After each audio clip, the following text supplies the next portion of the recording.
تخيل كده انك عرفت ان في مكان موجود في الارض فيه كائنات مش معلون عنها وتكنولوجيا متقدمة جدا لدرجة ان احنا عمرنا ما سمعنا عنها. انا وليد صفوت وده برنامج كيميتاوي.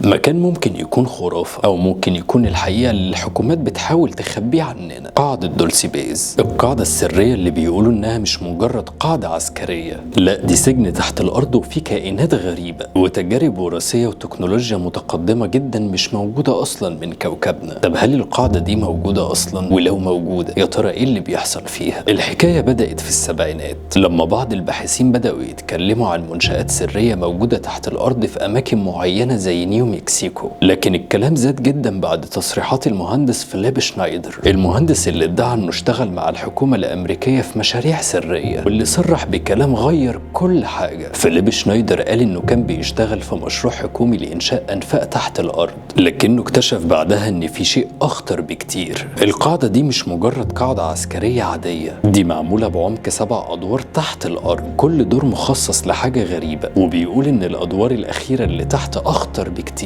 بيقول ان القاعدة فيها كائنات غير بشرية بتتعاون مع البشر او ممكن تكون محتجزة غصب عنها. الغريب ان فيليب شنايدر بعد تصريحاته مات في ظروف غامضة، وبعض الناس شايفينه انه اتقتل علشان كشف السر الخطير ده. في ناس بتقول ان القاعدة مبنية جوه جبل ارشوليتا في نيو مكسيكو، وانها مش بس مخفية عن الاقمار الصناعية، دي كمان متصلة بانفاق سرية بتوصلها لمنشآت عسكرية تانية. والتفاصيل اللي انتشرت عن القاعدة دي بتقول انها 7 ادوار تحت الارض. الدور الاول والتاني عبارة عن مكاتب وادارات للتمويه، والدور التالت فيه معامل متقدمة جدا بتدرس التكنولوجيا الغريبة، والدور الرابع بيتم فيه تجارب على العقول البشرية. وناس كتيرة بتربط ده بمشروع MK Ultra اللي كان بيتم في الخفاء. الدور الخامس وهنا بيبدأ الرعب، في غرف لاستجواب الكائنات الغير بشرية او البشر اللي بيتعرضوا لاختبارات غريبة. والدور السادس فيه معامل تجارب وراثية، بيقولوا ان في تجارب لتحويل البشر لكائنات هجينة. الدور السابع أعمق وأخطر مكان، وبيقولوا إنه في سجون مظلمة لكائنات غير بشرية، سواء لكائنات مش من على كوكبنا أو تجارب فاشلة للحكومة على البشر. سنة 1979 فيليب شنايدر قال إن حصل مواجهة مسلحة بين الجيش الأمريكي وكائنات غير بشرية. المواجهة دي بيقولوا إنها كانت سرية جدا، انتهت بإن يروح ضحيتها عدد كبير من الجنود والعلماء، والحكومة اضطرت إن هي تخفي الموضوع كله. يقول إن الجيش حاول يسيطر على القاعدة، لكن الكائنات دي استخدمت أسلحة متطورة قتلت الجنود بسهولة. وفي الآخر الحكومة اضطرت تسيب السيطرة للمخلوقات دي، وإنهم عايشين تحت الأرض لحد النهاردة. طبعا موضوع زي ده لو اتعرف ممكن يعمل فوضى عالمية، برغم إن الحكومة عمرها ما أكدت وجود القاعدة، إلا إن في شوية دلائل بتخلي الموضوع مشكوك فيه. الرادارات وأجهزة استشعار بتأكد إن مكان القاع تحت الجبل فيه فراغات ضخمة، ده غير إن ناس كتيرة شافت أجسام غريبة بتتحرك بسرعة جدا فوق الجبل. طب هل القاعدة دي موجودة فعلا ولا مجرد نظرية مؤامرة؟ بعض العلماء بيقولوا ان القاعدة مجرد وهم